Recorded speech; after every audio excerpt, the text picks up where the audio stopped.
نحمده ونصلي على رسوله الكريم اما بعد فاعوذ بالله من الشيطان الرجيم بسم الله الرحمن الرحيم رب اشرح لي صدري ويسر لي امري واحلل عقدة من لساني يفقهوا قولي واجعل لي وزيرا من اهلي آمین یا رب العالمین۔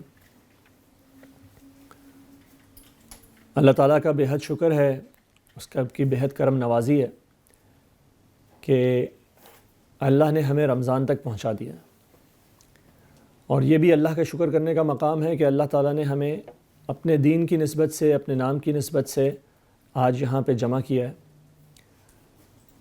اور اسی طرح ایک دن ہم اور جمع ہوں گے۔ ہم نے حشر میں بھی جمع ہونا ہے، اور انشاءاللہ ہم نے جنت میں بھی جمع ہونا ہے۔ اور جب ہم جنت میں جمع ہوں گے تو اللہ تعالیٰ بتاتے ہیں کہ جنتی ایک نغمہ گائیں گے، اور وہ کیا ہوگا؟ وہ کہیں گے الحمدللہ الذی ہدانا لہذا وما کننا لنہدی لولا ان ہدانا اللہ، کہ تمام شکر اللہ کے لیے ہے جس نے ہمیں یہاں کی ہدایت دی، اس جنت تک پہنچایا، اور ہم اس کی ہدایت پانے والے نہ ہوتے اگر اللہ ہی ہمیں ہدایت نہ دیتا۔ تو جس طرح اللہ سے ہم امید رکھتے ہیں انشاءاللہ کہ ہم جنتوں میں بھی ایک دوسرے کے ساتھ چلیں گے، اسی طرح یہاں پہ بھی اللہ تعالیٰ نے ہمیں ملایا اور بلایا۔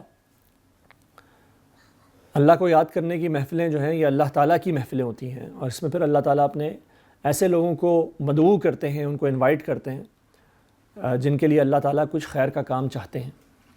تو ہمارے لیے بے حد مقام شکر ہے کہ اللہ تعالیٰ نے ہمیں رمضان سے پہلے یہاں پہ جمع کر دیا۔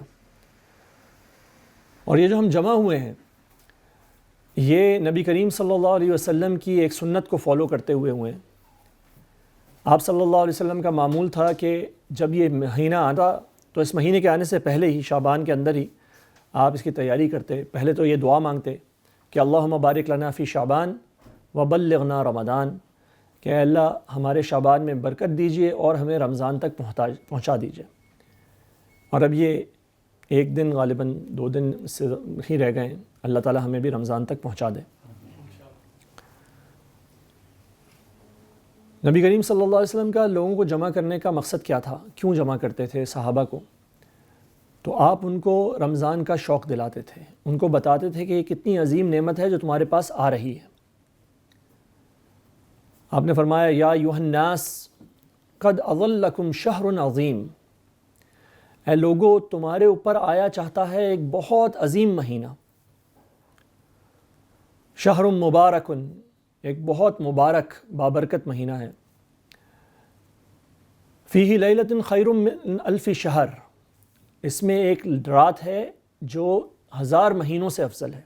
اور پھر آپ صلی اللہ علیہ وسلم نے رمضان کی مزید فضیلتیں بتائیں، اور وہ فضیلتیں ایسی ہیں کہ ہم سب کو زبان زد عام ہیں، ہم سب یاد رکھتے ہیں ان کو، کہ اس میں نفل جو ہے وہ فرض کے برابر ہو جاتا ہے، فرض جو ہے وہ 70 گنا فرض کے برابر ہو جاتا ہے۔ تو اللہ تعالیٰ ایک نیکیوں کی سیل ہے جس کو اللہ تعالیٰ لگا دیتے ہیں ہمارے لیے، اور دوسری طرف ہمارے لیے مزید آسانی کرنے کے لیے کیا کرتے ہیں؟ وہ جو نیکیوں سے ہمیں روکنے والا ہے، وہ شیطان جو ہمیں بدی کی طرف بلانے والا ہے، اللہ تعالیٰ اس کو بھی قید کر دیتے ہیں۔ تو ایک طرف نیکی کا بدلہ کئی گنا، اور دوسرا نیکی کرنا آسان کر دینے کے لیے اللہ تعالیٰ شیطان کو بھی قید کر دیتے ہیں۔ اور اس مہینے میں مطلب ہمیں نظر آتا ہے کہ اللہ تعالیٰ کی برکتیں جو ہیں وہ برس رہی ہیں۔ ہمارا خود دل، ہم جیسے بدکاروں کا دل بھی چاہتا ہے کہ نیکیاں کرنا شروع کر دیں، گناہوں سے باز آ جائیں، اور ہم یہ مسلسل رمضان کے اندر محسوس کرتے ہیں۔ لیکن ایک بدقسمتی کی بات یہ ہے کہ بہت دفعہ ایسا ہوتا ہے کہ رمضان گیا اور یہ سارا جو ہم نے جمع پونجی کی تھی، ہم اس سے بھی محروم ہو گئے۔ وہ اچھی عادات جو ہم نے اختیار کی تھیں، وہ قرآن کا پڑھنا پڑھانا جو ہم نے اختیار کیا تھا، ہم سب اس کو رمضان کے اندر ہی چھوڑ کے چلے گئے۔ یہ ایسا ہے کہ جیسے آپ خریداری کریں نا کسی سپر سٹور کے اندر، بہت ساری ٹرالیاں بھر لیں اپنی، اور اس کے بعد چیک آؤٹ میں چھوڑ دیں، تو کوئی فائدہ ہوا اس ساری ایکسرسائز کا؟ اصل فائدہ تو تب ہے نا جب آپ اس کو چیک آؤٹ کریں، گھر لے کے جائیں۔ تو ہمارا گھر کیا ہے؟ ہماری زندگی ہے۔ رمضان تو یہ ایک ٹریننگ کیمپ ہے، جہاں پہ اللہ تعالیٰ نے یہ سارے معاملات آسان کیے. جیسے ٹریننگز کرواتے ہیں ہم لوگ, ہماری آرگنائزیشنز ہمیں کرواتی ہیں, تو وہ کیا کرتی ہیں, اس وقت ہم سے جو روزمرہ کا کام ہوتا ہے وہ روک دیتی ہیں. بھائی آپ ای میلز کا جواب نہیں بھی دیں گے تو چلے گا, آپ ٹریننگ پہ ہیں. پھر ٹریننگ کے لیے جو ہے آپ کے کاموں کو اور آسان کرتے ہیں, آپ کو کسی ہوٹل میں اچھے سی جگہ پہ بھیج دیتے ہیں اور آپ وہاں جا کے ٹرین ہوتے ہیں. بالکل اسی طرح اللہ تعالیٰ نے اس رمضان کے اندر ہمارے لیے کتنی چیزیں آسان کر دیں. ساری دنیا پریشان رہتی ہے جناب ہم سے اپنا جو ہے نا وہ ہیلتھ کنٹرول نہیں ہو رہی, کھانا پینا کنٹرول نہیں ہو رہا, فوڈ ڈسپلن نہیں ہے, ہم میں بھی نہیں ہے. لیکن رمضان کی پہلی تاریخ آئے گی اور ہم سب اچانک سے بہترین ڈسپلن کا مظاہرہ کریں گے, ایسا ڈسپلن جو دنیا کی کوئی آرمی بھی کیا اس کا مظاہرہ کر سکتی ہوگی. پوری دنیا ابھی بھی اس پرابلم میں رہے گی, ہم لوگ اس پرابلم سے نکال دیے جائیں گے. کیوں بھائی؟ اچھا, دوسرا پرابلم دنیا کا کیا ہوتا ہے؟ Time management. ہر کوئی یہی ہے نا, کنسسٹنسی نہیں ہو رہی, ٹائم مینج نہیں ہو رہا, وقت بہت تیزی سے بھاگ رہا ہے. ہم لوگ مشہور ہیں اپنی ٹائم مس مینجمنٹ کے لیے, لیکن اللہ تعالیٰ ہمارے ساتھ کیا کرتے ہیں, رمضان آتا ہے اور ہم وہ قوم بن جاتے ہیں جو ایک سیکنڈ کو ادھر سے ادھر نہیں ہونے دیتے. آپ کے جو روزہ رکھا جاتا ہے تو آپ سیکنڈز کو دیکھ کے رکھتے ہیں, افطار کرتے ہیں تو سیکنڈز کو دیکھ کے کرتے ہیں, جماعت کی نمازیں الحمدللہ اختیار ہونا شروع ہو جاتی ہیں. تو یہ عظیم تبدیلی جو ہمارے اندر آتی ہے, اگر ہم اس کو اسٹور کے اندر ہی چھوڑ کے چلے جائیں اور اپنی زندگیوں کے اندر امپلیمنٹ نہ کریں تو یہ بڑی بدقسمتی کی بات ہے. جیسے میں نے عرض کیا کہ رمضان کی جو برکتیں ہیں, جو فضیلتیں ہیں, وہ تو آپ سب کو پتہ ہی ہیں, اور ہم لوگ جو بات کرتے ہیں یہاں پہ ان میں سے بھی بہت ساری بات آپ کو پتہ ہے. لیکن اللہ تعالیٰ کہتے ہیں کہ وَذَكِّرْ فَإِنَّ الذِّكْرَىٰ تَنفَعُ الْمُؤْمِنِينَ, کہ یاد دہانی کرائیے, یاد دہانی مومنین کو فائدہ دیتی ہے. تو ہم جو ہیں کوئی نئی بات کرنے کے لیے نہیں بیٹھے, لیکن یاد دہانی کرانے کے لیے بیٹھے ہیں. وہ یاد دہانی ہمیں ہو جائے, ہم اپنے رمضان کی تیاری کر لیں, ہم اس کو اپنی زندگی کا بہترین رمضان بنانے کی کوشش کریں. اور بہترین بھی کیا کہ اس کے اندر ہم اللہ تعالیٰ کی مغفرت حاصل کر لیں. ہمارا جو گول ہونا چاہیے اس کے لیے وہ یہ ہے.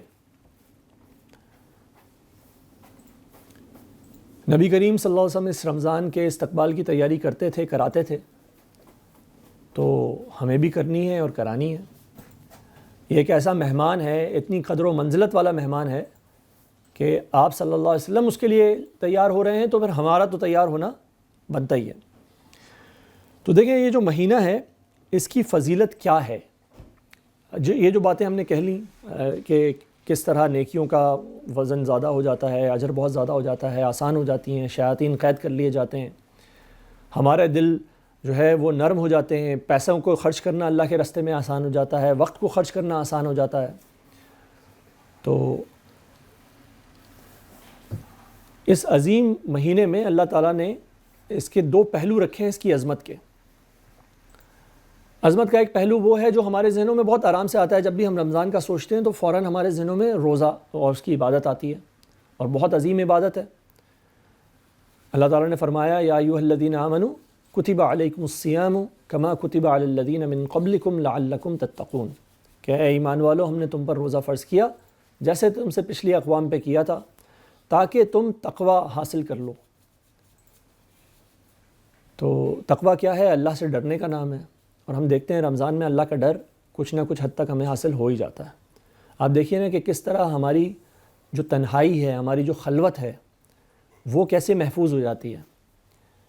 کہ مجھے بھوک لگی ہو شدید اور میرے ارد گرد کوئی بھی نہ ہو اور مجھے کوئی نہیں دیکھ رہا, اور کھانا بھی پکا ہوا اور بہترین کھانا ہو, خوشبودار ہو, لذیذ ہو, لیکن میں اس میں سے ایسے بھی نہیں کرتا, ایک انگلی سے چکتا بھی نہیں اس کو. اور میں تو کیا, ہمارے بچے نہیں کرتے. تو آپ سمجھیں کہ اس سے جو ذہن کے اندر جا رہا ہے, جو دل کے اوپر نقش ہو رہا ہے, وہ کیا؟ وہ یہ ہے کہ اللہ دیکھ رہا ہے, اللہ کا تقوی. تو یہ جو اللہ دیکھ رہا ہے, یہ خیال اللہ تعالیٰ نے اس روزے کی عبادت کے ذریعے سے ہمارے دلوں کے اندر مضبوط کر دیا. تو اللہ صرف کیا ہمیں کھانا کھاتے ہوئے ہی دیکھتا ہے؟ اللہ تعالیٰ تو ہمیں ہمہ وقت دیکھتا ہے، ہر وقت دیکھتا ہے۔ وہ تب بھی دیکھتا ہے جب ہم جھوٹ بولتے ہیں، تب بھی دیکھتا ہے جب ہم وعدہ خلافی کرتے ہیں، تب بھی دیکھتا ہے جب ہم کسی کی امانت میں خیانت کرتے ہیں، تب بھی دیکھتا ہے جب ہم کسی کی غیبت کرتے ہیں، جب ہم کسی سے حسد کرتے ہیں۔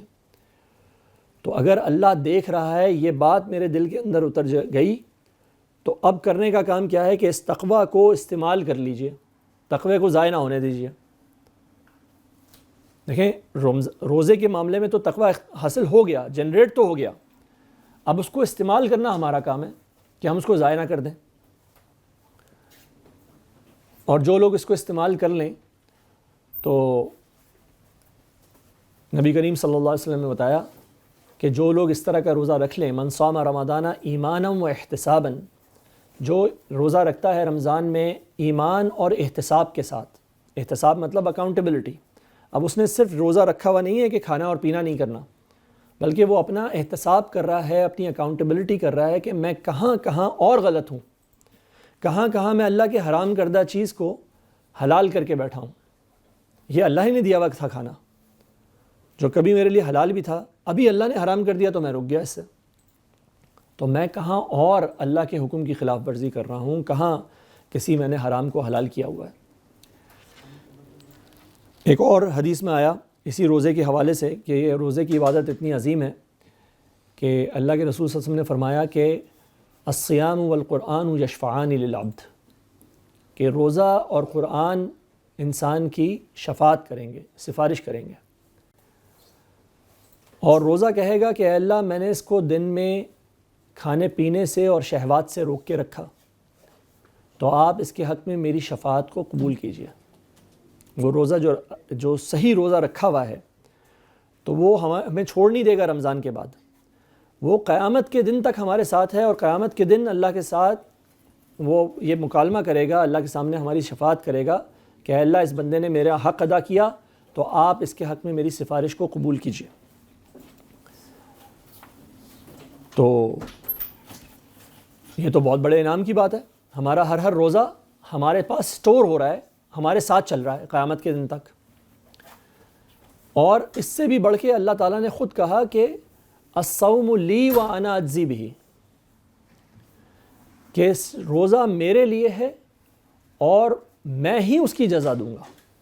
یہاں پہ علماء کہتے ہیں کہ میں ہی کا مطلب یہ ہے کہ میں ہی، صرف اللہ ہی جانتا ہے کہ ایک صحیح روزے کی، ایک مقبول روزے کی جزا کس حد تک ہو سکتی ہے۔ اور اسی حدیث کا ایک مفہوم اس طرح بنتا ہے کہ میں ہی اس کی جزا ہوں۔ اللہ تعالیٰ فرما رہے ہیں کہ ایک صحیح رکھے ہوئے روزے کی جزا میں ہوں۔ اب آپ سوچئے کہ اللہ جس چیز کی جزا ہے وہ مطلب کیا ہے اس بات کا؟ ہم نے وہ حدیث سنی ہے کہ جنت میں جب جنتی ہوں گے اور ان کو بہت سی نعمتیں اللہ تعالیٰ کی طرف سے حاصل ہو جائیں گی، تب ان سے پوچھا جائے گا کہ بھائی تمہیں اب سب نعمتیں حاصل ہو گئیں، کوئی چیز ہے جس کی کمی ہے تمہارے پاس؟ تو وہ کہیں گے کہ نہیں، ہمیں تو مطلب یہاں تو اس سے اب کمی کا تو سوال ہی نہیں ہے۔ پھر اللہ تعالیٰ ان کو اپنا دیدار دکھائیں گے، اور تب ان سے پوچھا جائے گا کہ اس سے پہلے کوئی اچھائی پائی تھی تم نے؟ تو وہ کہیں گے نہیں جی، اس سے پہلے تو کچھ اچھا تھا ہی نہیں، جیسے یہ ہے سب سے بڑی نعمت۔ اور اللہ تعالیٰ کہہ رہے ہیں کہ یہ نعمت میں نے روزے دار کے لیے رکھی ہے کہ یہ روزہ میرے لیے ہے اور اس کی جزا میں خود ہوں۔ تو روزہ رکھنے کا مقصد کیا ہے؟ روزہ رکھنے کا مقصد ہے، اللہ تعالیٰ نے بتایا ہمیں، لعلکم تتقون، تاکہ تم میں تقوی پیدا ہو جائے، اللہ کا خوف پیدا ہو جائے۔ یہ خوف پیدا کیسے ہوتا ہے؟ کہ دیکھیں عام حالات میں ہم اپنے نفس کے پیچھے چل رہے ہوتے ہیں، نفس کہتا ہے کھانا کھلاؤ، ہم کھلاتے ہیں، اس کو بھوک نہیں بھی لگی ہوتی، وہ کہتا ہے ایسے ہی کچھ سنیکس ہی کھلا دو، تو ہم سنیکس کھلا دیتے ہیں اس کو۔ وہ کہتا ہے آرام کراؤ، تو ہم آرام کراتے ہیں۔ وہ کہتا ہے میری باقی ضروریات، ڈیزائرز پوری کرو، ہم اس کی ڈیزائرز پوری کرتے ہیں۔ تو جیسے یہ بچے ہوتے ہیں نا، ان کی ساری باتیں ماننا شروع کر دیں تو کیا ہوتا ہے؟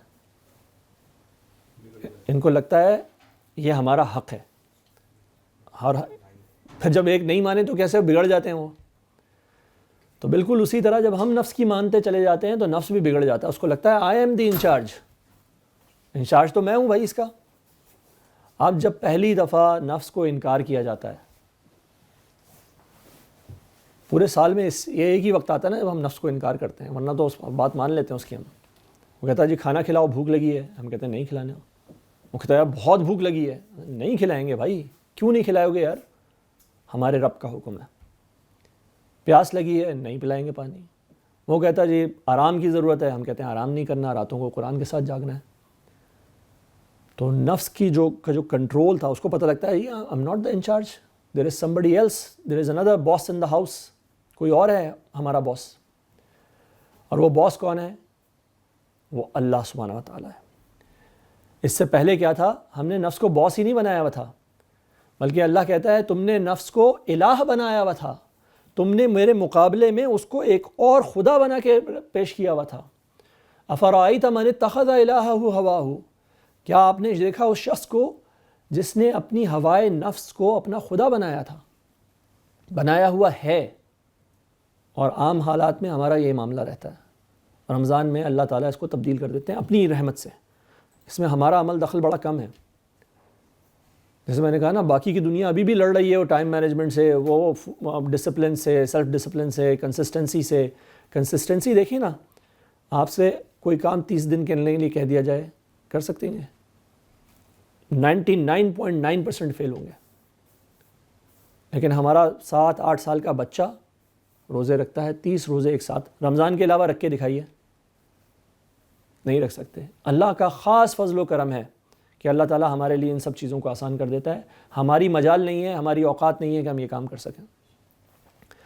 تو یہ جب انسان رب کو رب مانتا ہے، اس کو اس کی جگہ دیتا ہے اور اس نفس کو اتار کے پھینکتا ہے نیچے، اللہ کا تقویٰ پیدا ہو جاتا ہے. ہم اپنے عمل سے اللہ اکبر کی گواہی دیتے ہیں. ہم کہتے ہیں نفس بڑا نہیں ہے، اللہ بڑا ہے. نفس کہہ رہا ہے مجھے چاہیے، ہم کہتے ہیں نہیں ملے گا، اللہ کا حکم بڑا ہے. عام طور پہ ہم کوئی نہ کوئی چور دروازہ ڈھونڈ لیتے ہیں.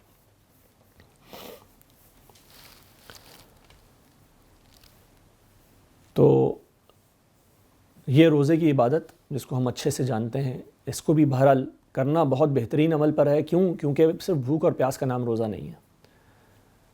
اللہ کے نبی صلی اللہ علیہ وسلم نے فرمایا کہ بہت سے روزے دار ایسے ہیں جن کو روزے سے بھوک اور پیاس کے علاوہ کچھ حاصل نہیں ہوتا. تو روزہ بھوک اور پیاس سے آگے کی چیز ہے.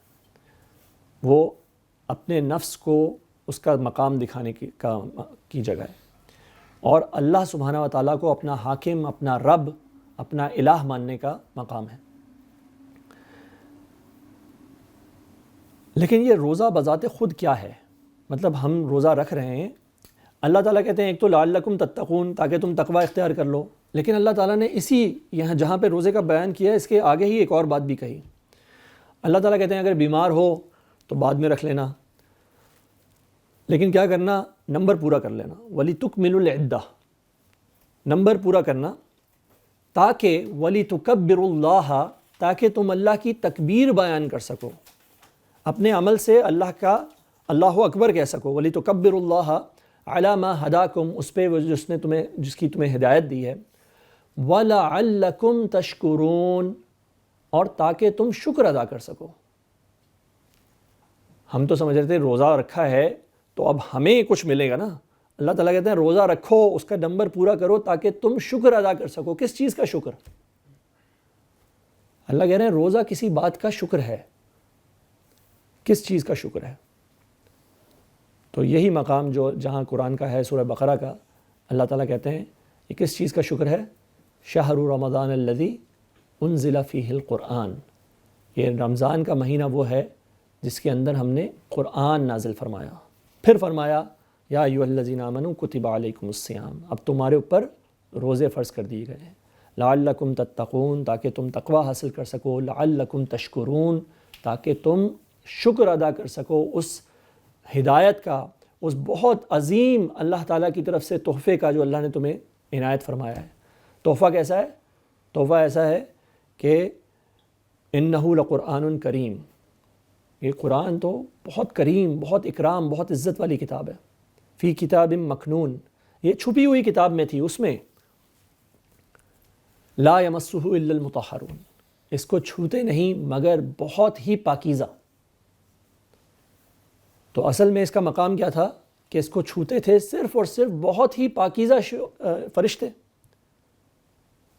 تنزیل من رب العالمین، پھر تنزیل کر دی اللہ نے، نزول کر دیا اس کا رب العالمین نے کس کے پاس؟ ہم سب کے پاس، ہم گناہگاروں کے پاس، ہم سیاہ کاروں کے پاس تھا۔ کس کے لیے یا کس کے ہاتھوں میں ہوتا تھا؟ لا یمسہ، اس کو تو چھوتے نہیں تھے الا المطہرون، مگر بہت ہی زیادہ پاکیزہ۔ اور اب یہ ہے تم لوگوں کے پاس، تو تم نے کیا کیا اس کے ساتھ؟ افبہذا الحدیث انتم مدہنون، تو کیا اب اس بات سے تم غفلت میں ہو؟ اس قرآن کریم سے، یعنی کہ ہم نے یہ تمہارے اوپر کرم کیا، تمہارے اوپر یہ اتنا بڑا عظیم نعمت تمام کی کہ وہ کتاب جس کا مقام وہ تھا، وہ کتاب ہم نے تمہارے ہاتھوں میں دے دی، تو تم کیا کرتے ہو؟ اس کتاب کے ساتھ مداہنت اختیار کرتے ہو، غفلت اختیار کرتے ہو، اس کو اپنا تکیہ بنایا ہوا ہے، بلکہ اب تو تکیہ بھی نہیں بنایا، اب تو بس اس کو کہیں سجا کے رکھا ہوا ہے۔ تو اللہ تعالیٰ کہتے ہیں یہ تو تم نے کیا، وَتَجْعَلُونَ رِزْقَكُمْ أَنَّكُمْ تُكَذِّبُونَ، اور تم نے اپنا حصہ اس میں سے یہ بنایا ہے، تم نے اپنا رزق، اپنا حصہ اس میں سے یہ نکالا اس کتاب میں سے کہ تم اس کو جھٹلاتے ہو۔ یہ تو کفار کے لیے ہوگا نا، کفار جھٹلاتے ہیں اس کو، ہم نے تو نہیں جھٹلایا، ہم تو ماننے والے ہیں نا قرآن کے۔ تو لیکن قرآن تو کہتا ہے کہ یہ کتاب ہے ہدایت کی، یہ کتاب ہے کامیابی اور ناکامی میں فرق کرنے والی، یہ کتاب ہے اِنَّهُ لَقَوْلٌ فَصْلٌ، یہ فیصلہ کن کتاب ہے، this will decide who wins and who loses۔ اور یہ لوزنگ اور وننگ یہ کسی چھوٹی سی ریس کی بات نہیں ہو رہی، یہ جنت اور جہنم کا فیصلہ ہو رہا ہے۔ تو کیا ہم اس کتاب کو یہ والا مقام دیتے ہیں کہ یہ ہمارا فیصلہ کرتی ہے؟ کیا ہم اس کو اتنی ہی اہمیت دیتے ہیں؟ ہم نے دنیا کی کتابیں 25 سال 30 سال لگا دی ہے، اب اپنے بچوں کو بھی اسی کے لیے بھگاتے دوڑاتے ہیں، تو کیا واقعی ہم اس کتاب کو اس کے اس مقام کے ساتھ مانتے ہیں؟ یا جو الزام لگ رہا ہے کہ وَتَجْعَلُونَ رِزْقَكُمْ أَنَّكُمْ تُكَذِّبُونَ، کہ تم نے اپنا حصہ اس میں سے یہ ٹھہرایا کہ تم اس کو جھٹلاتے ہو، تو ہم زبان سے نہ بھی جھٹلائیں، تو ہمارا عمل تو یہ کہہ رہا ہے کہ یہ کتاب سکسیس کا تعین یہ نہیں کرے گی، یہ کتاب نہیں کرے گی، بلکہ یہ دنیا والے جو ہمارے اعمال ہیں وہ کریں گے، دنیا کے کام کریں گے۔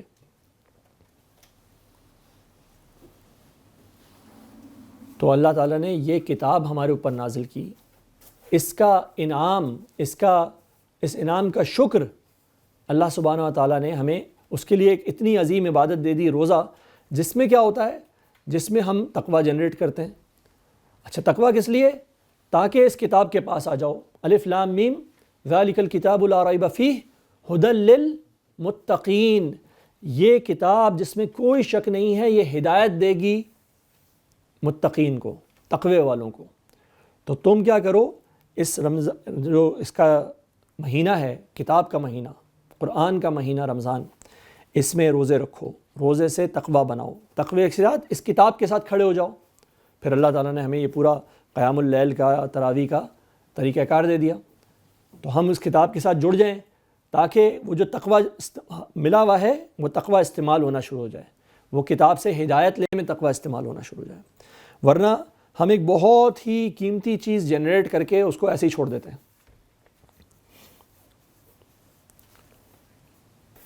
یہ روزہ ہے شکرانہ قرآن کا، یہ عید کیا ہے جو ہم منائیں گے؟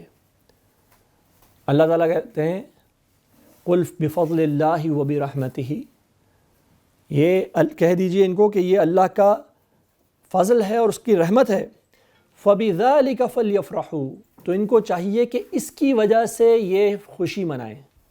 کیا چیز اللہ کی رحمت ہے اور اس کا فضل ہے؟ یہ قرآن۔ تو یہ عید جو ہم منا رہے ہیں، جس کو ہم بالکل یعنی کہ اپنے نفس کے طریقوں سے مناتے ہیں، اللہ تعالیٰ کہتے ہیں یہ عید کیا ہے، یہ خوشی کس چیز کی ہے؟ یہ اس قرآن کی وجہ سے تمہیں خوش ہونا چاہیے۔ فَبِذَلِكَ فَلْيَفْرَحُوا هُوَ خَيْرٌ مِّمَّا يَجْمَعُونَ، یہ کتاب اس سب چیزوں سے بہتر ہے جو تم جمع کر رہے تھے، جو ہم سمجھ رہے تھے کہ سکسیس کا اور ناکامی کا جو تعین کریں گی چیزیں، اللہ تعالیٰ کہتے ہیں نہیں، یہ کتاب ہے جو خیر مما یجمعون ہے، تم جس چیز کو بھی جمع کر رہے تھے وہ تمہاری ساری چیزیں ان سے بہتر ہے یہ، اور اس کتاب کے ملنے پر تمہیں خوش ہونا چاہیے، تمہیں اللہ کی اس نعمت کا شکر بجا لانا چاہیے۔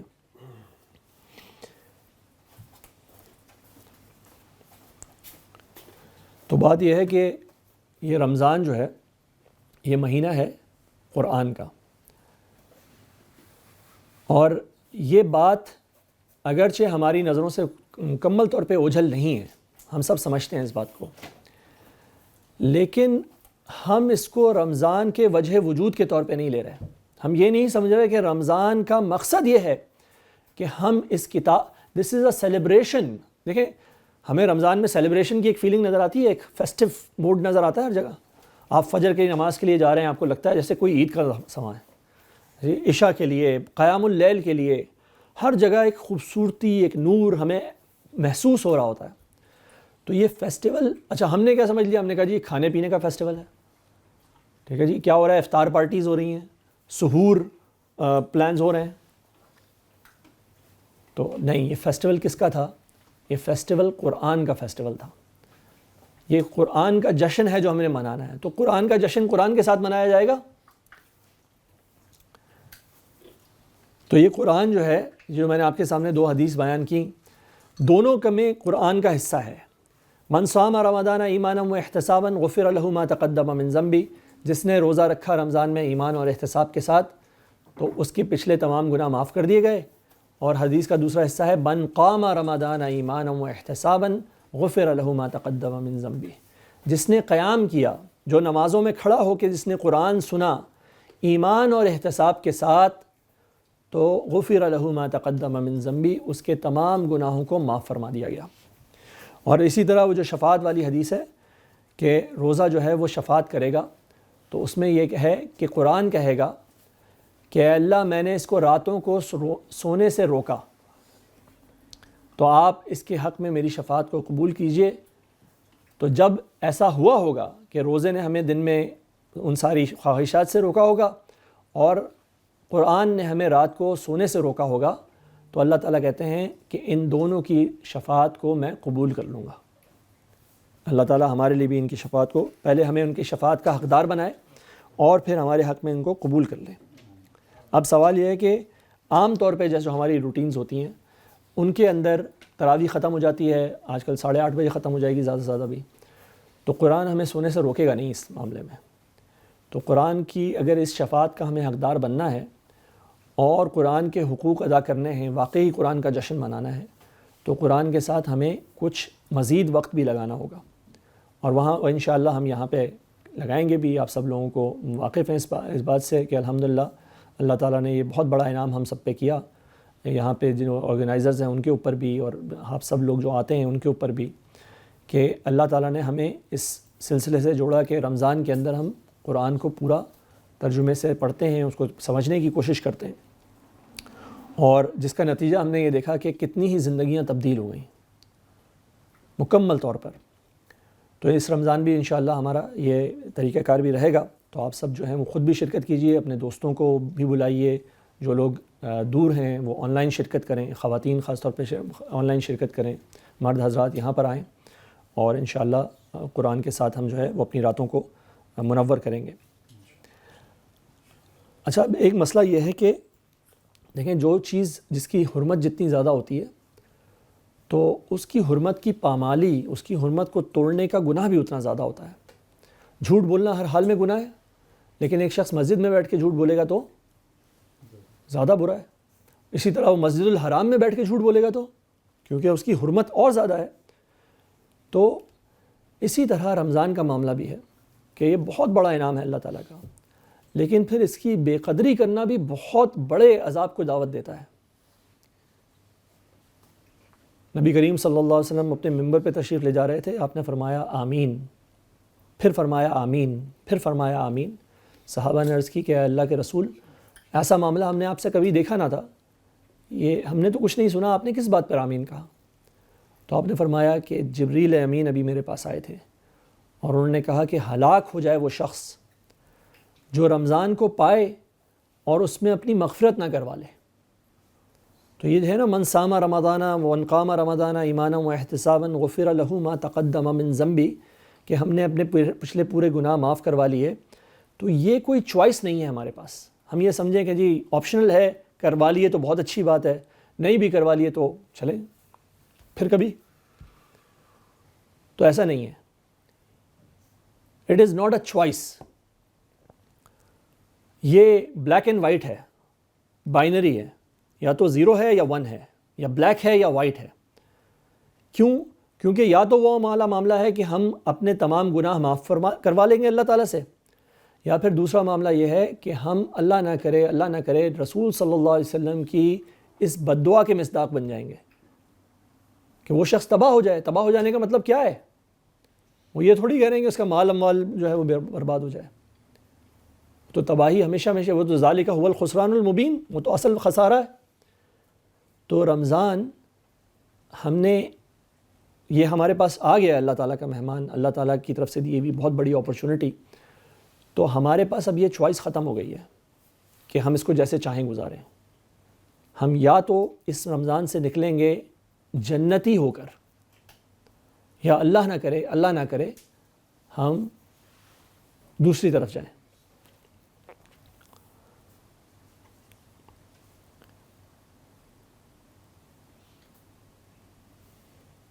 یہ لیکن رمضان میں پھر ہم قرآن کی قدر کیسے کریں؟ قرآن کا مرتبہ سمجھ میں آتا ہے تو قدر بھی سمجھ میں آتی ہے. اللہ تعالیٰ نے بتایا کہ یہ جو قرآن ہے, لو انزلنا ھذا القرآن, اگر ہم اس قرآن کو نازل کرتے علی جبل, کسی پہاڑ پہ, لرأیتہ خاشعا متصدعا من خشیت اللہ, تو وہ اللہ کی خشیت سے ٹکڑے ٹکڑے ہو جاتا, ریزہ ریزہ ہو جاتا. اچھا, تو اس میں ہمارے لیے کیا سبق ہے؟ اللہ تعالیٰ کیا کہہ رہے ہیں؟ اللہ تعالیٰ کہتے ہیں یہ مثالیں ہیں جو ہم لوگوں کے لیے بیان کر رہے ہیں کہ اے اللہ کے بندے, یہ کتاب, یہ قرآن جو میں نازل کر دوں پہاڑ پہ تو وہ ریزہ ریزہ ہو جائے, یہ کتاب میں نے تیرے ہاتھ میں دی, تیرے دل پہ کیا اثر ہے اس کا؟ تیرے دل کے ساتھ کیا ہو رہا ہے؟ کیا یہ اللہ کی خشیت سے نرم بھی پڑ رہا ہے؟ کیا یہ اللہ کے سامنے جھک بھی رہا ہے؟ یہ کتاب, اس کا مقام کہ اللہ تعالیٰ کہتے ہیں کہ فی صحف, یہ کتاب کیسی ہے؟ فی صحف مکرمۃ مرفوعۃ مطہرہ, بہت اونچے صحیفوں میں ہے, بہت عظیم فرشتوں کے پاس ہے. کرام بررہ قتل الانسان ما اکفرہ, تو ہلاک ہو جائے, قتل کیا جائے یہ انسان کہ کیا کر رہا ہے, اس کے ساتھ کفر کرتا ہے, اس کتاب کے ساتھ. اور پھر وہی بات ہے, وہ ایک کافر ہے جو کفر کرتا ہی کرتا ہے, لیکن ایک ہم ہیں جو اس کتاب کو اللہ کی کتاب مانتے ہیں, اس کو کامیابی اور ناکامی کا معیار مانتے ہیں, لیکن پھر ہمارا عمل اس بات کی گواہی نہیں دیتا. ہمارے قرآن ہمارے حلقوں سے نیچے نہیں جاتے. تو ایسا شخص, اللہ تعالیٰ کہہ رہے ہیں کہ ایسا شخص تو ہلاک کیا جائے, قتل کر دیا جائے. قتل الانسان ما اکفرہ, اس کتاب سے کفر کرتا ہے. اس کتاب کی کفر کا مطلب ناشکری بھی ہے نا. انا ہدیناہ السبیل, ہم نے تو رستہ دکھا دیا, اما شاکرا و اما کفورا, چاہے تو شکر کرو, چاہے تو شکر کا الٹا کیا ہوتا ہے, متضاد کیا ہوتا ہے؟ ناشکری. تو اس کتاب کی ناشکری ہے, بہت بڑی ناشکری ہے جو ہم کر رہے ہیں. یہ کتاب ہماری زندگیوں میں سب سے اہم چیز نہیں ہے. ہم اس کتاب کے ہم حامل قرآن نہیں ہیں, اور اگر ایسا نہیں ہے تو اللہ تعالیٰ کی طرف سے بڑی سخت وعیدیں ہیں.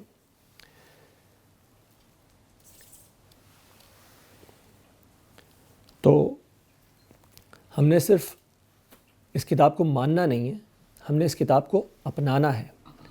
اور جب ہم اس کتاب کو اپناتے ہیں تو کس طرح اپنائیں گے, کیا کریں گے؟ ڈاکٹر اسرار احمد مرحوم رحمۃ اللہ علیہ وہ فرماتے ہیں کہ اس کتاب کے 5 حقوق ہیں تم پر. تو سب سے پہلا حق تو یہ ہے کہ اس کتاب پر ایمان رکھو, مکمل مستقل. اللہ فرماتے ہیں کہ آمن الرسول بما انزل الیہ من ربہ والمؤمنون, تو رسول سب سے پہلے ایمان لائے اس کتاب کے اوپر, اور پھر ان کے ساتھ جو مومنین تھے وہ سب. اور آج ہمیں اللہ تعالیٰ ہمیں بھی ان مومنین میں سے بنا دے جو کتاب پہ ایمان رکھنے والے ہیں, اور ان جیسا ایمان, یہ بڑی اہم بات ہے. نبی کریم صلی اللہ علیہ وسلم کی ایک حدیث مبارک ہے کہ آپ بیٹھے تھے اپنے صحابہ کے ساتھ اور آپ نے فرمایا کہ کاش میں اپنے بھائیوں سے ملتا۔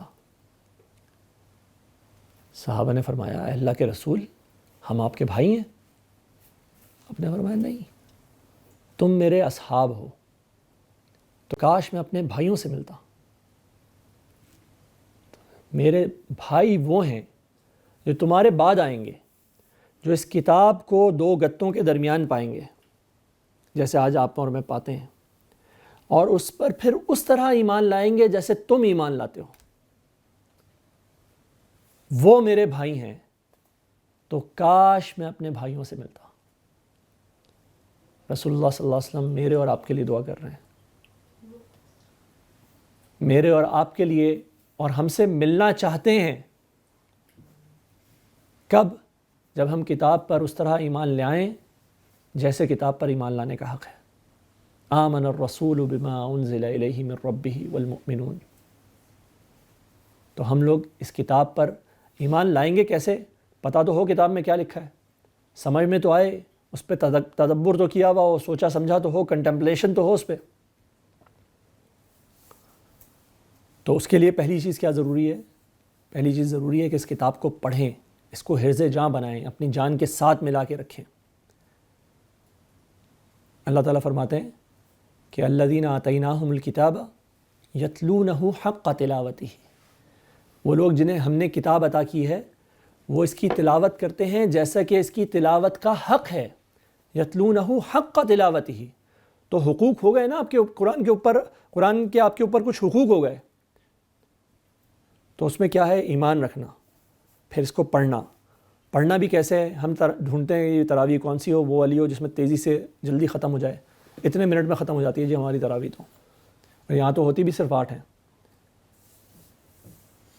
تو اللہ تعالیٰ نے کہا نہیں، ایسے نہیں پڑھنا ہے، ورتل القرآن ترتیلا، اس قرآن کے ساتھ وقت لگاؤ، ٹھہر ٹھہر کے پڑھو، اس کو اپنے دل پہ اترنے دو، اس کے ساتھ سوچنا سمجھنا جاری رہے، ایسے پڑھو اس کو۔ پھر پڑھ لیا، سمجھ میں نہیں آیا تو کیا؟ دنیا کی کسی کتاب کے ساتھ یہ ظلم نہیں ہوا۔ یہ وہی کتاب جس کو ہم کہہ رہے ہیں نا کہ یہ والی کتاب دنیا کی سب سے عظیم کتاب، سب سے زیادہ یعنی کہ دنیا کے لیے ہدایت اور رحمت اور سب کچھ، دنیا کی کسی کتاب کے ساتھ اتنا بڑا ظلم نہیں ہوا جتنا بڑا ظلم اس کتاب کے ساتھ کیا ہے ہم نے۔ ایسا ہوتا ہے آپ لوگوں کے فارسی کے الفاظ جو ہیں، جو اس کے حروف ہیں، وہ سارے کے سارے اردو والے ہیں تقریباً۔ میں آپ کو ایک فارسی کی کتاب دے دوں، آپ پڑھیں گے؟ ایک صفحے سے آگے جا نہیں سکتے آپ، کیوں؟ سمجھ ہی نہیں آ رہا نا کچھ۔ کتاب تو پڑھتا ہے انسان کچھ سمجھنے کے لیے، کوئی نالج حاصل کرنے کے لیے۔ اس کتاب کے ساتھ یہ ظلم ہم نے روا رکھا ہے، اس کے لیے کو ہم نے جائز کر دیا۔ اللہ کہتے ہیں نا وَأَنْتَ حِلٌّ بِهَذَا الْبَلَدِ، کہ آپ حلال کر دیے گئے اس شہر میں، تو یہی یہ کتاب حلال کر دی گئی اس معاملے میں، ہم لوگوں نے کر دی کہ ہم اس کو پڑھتے ہیں اور ہم اس کو سمجھتے نہیں ہیں۔ اور اللہ تعالیٰ پوچھتا ہے کہ افلا یتدبرون القرآن، تو کیا یہ قرآن میں تدبر نہیں کرتے ہیں، سوچتے سمجھتے نہیں ہیں؟ ام علی قلوب اقفالها، یا ان کے دلوں پر تالے پڑے ہوئے ہیں؟ کیا پرابلم ہے؟ ان دونوں میں سے ایک بات ہوگی، یا تو قرآن پر تدبر ہوگا یا دلوں پر تالے پڑ جائیں گے۔ تو یہ اللہ تعالیٰ کو مطلوب نہیں ہے کہ ہم قرآن پڑھیں تو اللہ تعالیٰ کا کوئی فائدہ نہیں ہے، ہمارے اپنے دلوں کے قفل ٹوٹیں گے تو اس کتاب سے ٹوٹیں گے۔ اللہ تعالیٰ کہتے ہیں کہ یہ تو ہم نے نازل ہی اس لیے کی ہے لیدبروا، تاکہ لوگ خوب تدبر کریں اس کے اندر، سوچیں سمجھیں، ولیتذکر اولو الالباب، اور اولو الالباب اور سوچنے سمجھنے والے لوگ اس سے نصیحتیں حاصل کریں۔ اور ہم نے کہتے ہیں کہ جی ہماری جو جتنی عقل ہے، سمجھ ہے، اور ہمارے ٹیلنٹس ہیں اور ہمارا میرٹ ہے، وہ سارا کہاں استعمال ہونا ہے؟ وہ تو دوسری جگہوں پہ استعمال ہوگا۔ قرآن کو ہم ایسے پڑھ لیتے ہیں۔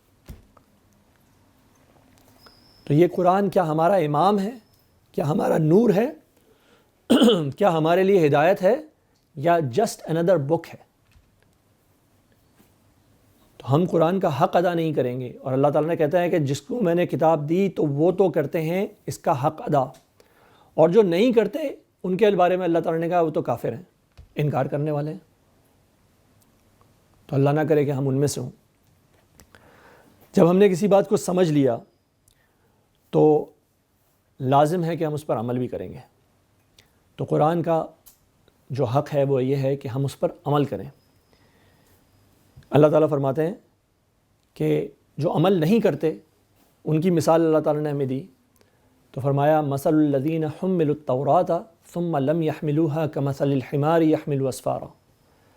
تو جن لوگوں کو ہم نے تورات دی تھی اور ان سے کہا کہ اس تورات کو اٹھاؤ، اس کو اپنا امام بناؤ، اس کو اپنا نور بناؤ، اس کو رحمت بناؤ اپنے لیے بھی دنیا والوں کے لیے بھی، ثم لم يحملوها، پھر انہوں نے نہیں اٹھائی، تو ان کی مثال ایسے ہے کمثل الحمار يحمل اسفارا، جیسے ایک گدھا ہوتا ہے جس کے اوپر کتابیں لادی جاتی ہیں۔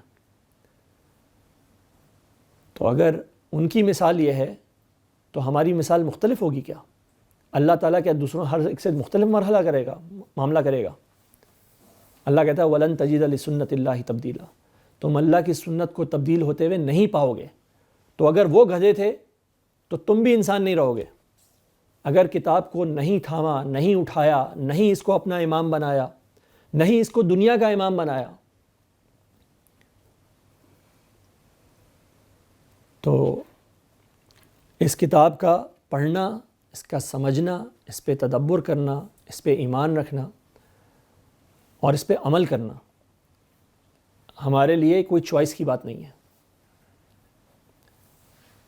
جس طرح رمضان چوائس کی بات نہیں تھا نا، میں نے آپ سے عرض کیا کہ بھائی رمضان میں یا تو ہمارے لیے مغفرت ہے یا پھر اللہ کی طرف سے بڑی سخت وعیدیں ہیں، تو یہ دو آپشن ہو گئے۔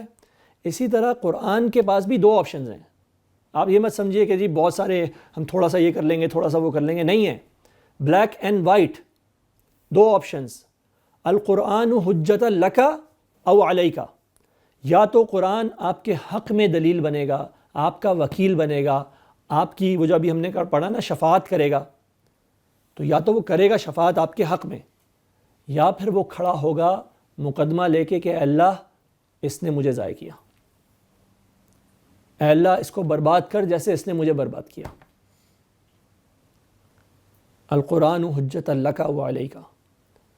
تو اگر ہم نے قرآن کے حقوق ادا نہیں کیے تو ایسا نہیں ہے کہ یہ جو ہے ایک ایسا گواہ ہے جو چلا جائے گا کہیں، یہ اپنا کیس لے کے اللہ سبحانہ و تعالیٰ کے پاس پہنچے گا۔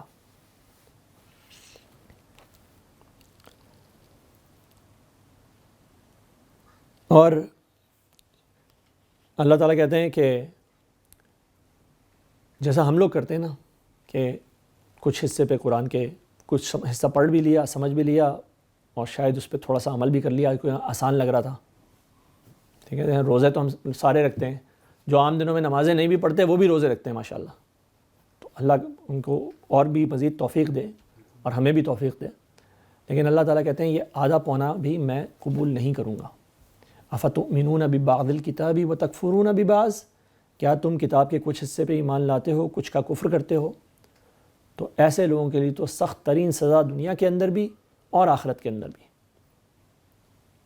تو یہ بھی چوائس ہمارے پاس نہیں ہے۔ ہم سمجھ رہے ہیں جی ہمارے پاس چوائس ہے، وہ آج کل کا جو فلسفے ہیں نا فریڈم کے اور آزادی کے، تو مسلمان نے بھی سمجھ لیا کہ بھائی ہم تو آزاد ہی ہیں۔ بھائی ہمارا نام تو عبداللہ رکھا گیا ہے، اللہ کا بندہ، اللہ کا غلام، سلیو آف اللہ سبحانہ و تعالیٰ۔ ہمیں یہ لفظ ہی برا لگتا ہے، we are nothing but slaves. تو ہمارے پاس چوائسز نہیں ہیں۔ ہاں اللہ نے ایک چوائس دی ہے، وہ چوائس کیا ہے کہ بھاگنا چاہتے ہو، بغاوت کرنا چاہتے ہو تو کر کے دیکھ لو، میں پکڑ کے تمہیں نہیں لے کر آؤں گا اس چیز کے اوپر۔ بس یہ اتنی سی چوائس ہمارے پاس ہے، بھاگ کے ہم جاگ بھی کہیں نہیں سکتے، جانا اللہ کے پاس ہے، پہنچنا اسی کے پاس ہے۔ تو اگر اپنی غلط چوائس ایکسرسائز کر لی، غلط فیصلہ لے لیا، تو پھر بڑی مشکل ہے ہمارے لیے۔ اچھا، تو کیا کیا باتیں ہو گئیں جی؟ ہم نے قرآن پڑھنا ہے، اس کو سمجھنا ہے، اس پہ ایمان رکھنا ہے اور اس پر عمل کرنا ہے۔ لیکن اب ایک پانچویں چیز بھی ہے کہ عمل کرنا ہے تو اکیلے اکیلے کرنا ہے۔ دیکھیں اگر ابھی یہاں پہ نا آگ لگ جائے، مجھے نظر آ جائے کیونکہ میں تو ادھر دیکھ رہا ہوں، آپ سب ادھر دیکھ رہے ہیں، آپ کو نہ پتہ لگے، اور میں کیا کروں کہ میں جناب چپ کر کے یہ مائک اتاروں یا مائک بھی نہ اتاروں اور ایسے ہی یہاں سے نکل جاؤں. آپ لوگوں سے کہوں بھائی آپ لوگ ذرا چائے وائے پیجیے, تو آپ میرے متعلق کیا سوچیں گے؟ کیسا آدمی ہوں گا میں جو آپ لوگوں کو نقصان کے دوران چھوڑ کے چلا گیا, آپ کو وارن نہیں کیا. تو ہم ایسے ہی لوگ بنے ہوئے ہیں. ہم اس کتاب جس کے بارے میں ہم کہتے ہیں یہ ہدایت دیتی ہے, یہ رستہ دکھاتی ہے, یہ انسانیت کو اتنی عظیم آگ سے بچانے والی ہے, ہم کیا کر رہے ہیں؟ ہم اس کتاب کو اپنے پاس سمیٹ کے بیٹھے ہیں, نہ خود پڑھتے ہیں, نہ خود عمل کرتے ہیں, نہ کسی کو دیتے ہیں. تو جب ہم کر لیں, جب ہم انشاءاللہ اس کو پڑھیں گے, اس کو سمجھیں گے, اس پر عمل کریں گے, تو آخری بات کیا ہے کہ ہمیں اس کو پہنچانے والا بننا ہے. یہ کتاب ہدایت کی ہے, صرف میرے اور آپ کے لیے نہیں ہے, یہ تمام انسانیت کے لیے کتاب ہدایت ہے. اللہ تعالیٰ نے ہمیں فرمایا کہ کنتم خیر امتن, تم بہترین امت ہو, اخرجت للناس, تمہیں لوگوں کے لیے نکالا گیا ہے. اب بہترین امت تو ہم ہیں مسلمان, تو یہ للناس کون ہے جس کے لیے نکالا گیا ہے؟ تو یہ وہ ساری دنیا ہے, یہ اللہ کی مخلوق ہے. الخلق عیال اللہ, اللہ تعالیٰ کہتے ہیں کہ خلق جو ہے یہ تو یہ حدیث میں آتا ہے کہ خلق جو ہے یہ اللہ تعالیٰ کی فیملی ہے. تو ہم اللہ کی فیملی کے متعلق یہ سوچتے ہیں بھائی یہ کافر ہیں سارے, یہ انہوں نے جہنم میں جانا ہے, ہم کچھ کیے بغیر بھی جنت میں چلے جائیں گے. تو نہیں بھائی, ہماری جنت ان کی جنت میں ہے. ہمیں ان سب کے لیے پہلے اپنے آپ کو مضبوط کرنا ہے, پھر ان سب کے پیچھے جانا ہے. تم بہترین امت ہی اس لیے ہو کیونکہ تمہیں لوگوں کے لیے نکالا گیا ہے.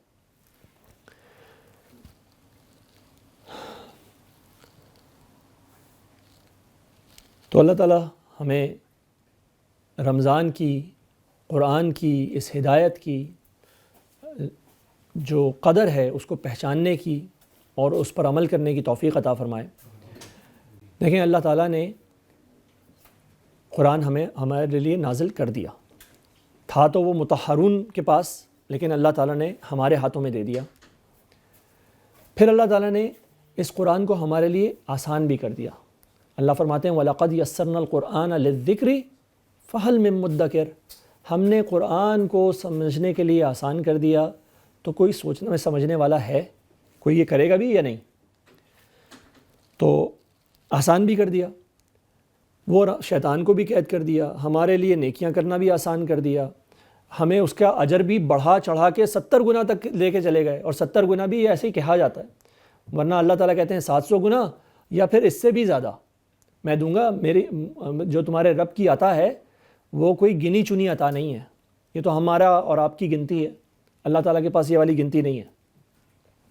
تو اللہ تعالیٰ نے یہ سب کچھ ہمارے لیے کر دیا.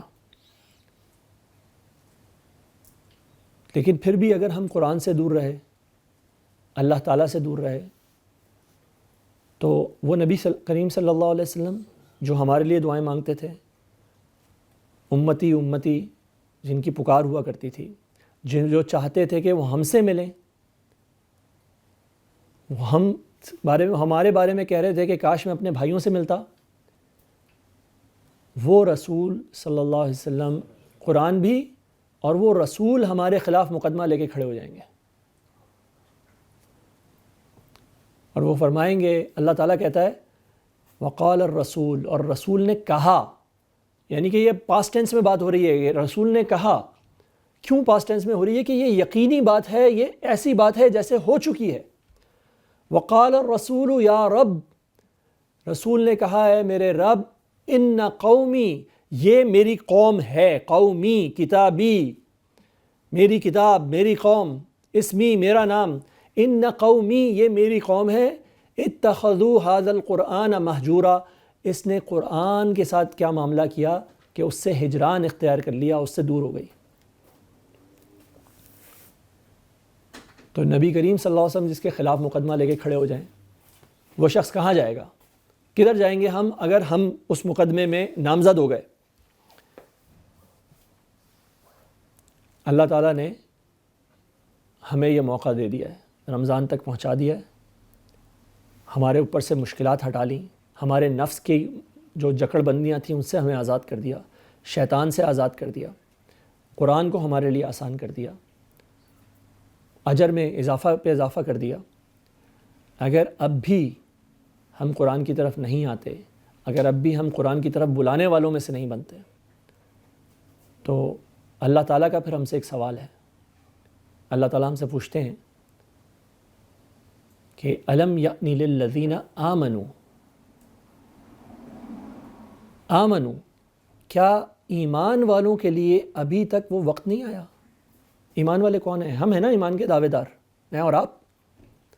تو اللہ پوچھ رہے ہیں کہ بھائی الم یأنی للذین آمنوا، ایمان والوں کے لیے ابھی تک وہ وقت نہیں آیا، ان تخشع قلوبہم لذکر اللہ، کہ ان کے دل اللہ کی خشیت سے جھک جاتے ہیں، اللہ کی خشیت سے، اللہ کے کلام کی عظمت سے، اس کی خشیت سے ان کے دل پھٹ کیوں نہیں گئے، جھک کیوں نہیں گئے؟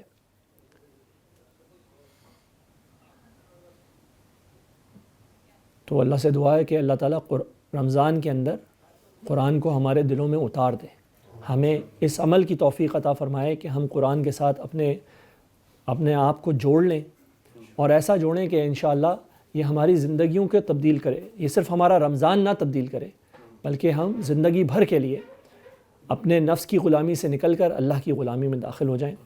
آمین یا رب العالمین۔ جزاکم اللہ خیراً و احسن الجزاء۔ دعا کر لیتے ہیں جو اللہ کے نبی صلی اللہ علیہ وسلم نے قرآن کے ہی حوالے سے ہمیں سکھائی ہے۔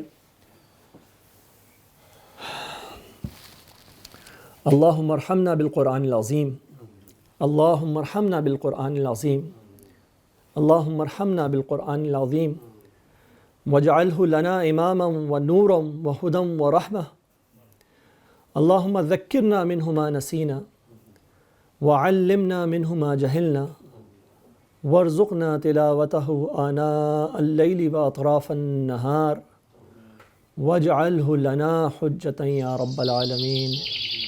وصلی اللہ تعالی علی خیر خلقہ محمد وآلہ وصحبہ اجمعین برحمتک یا ارحم الراحمین۔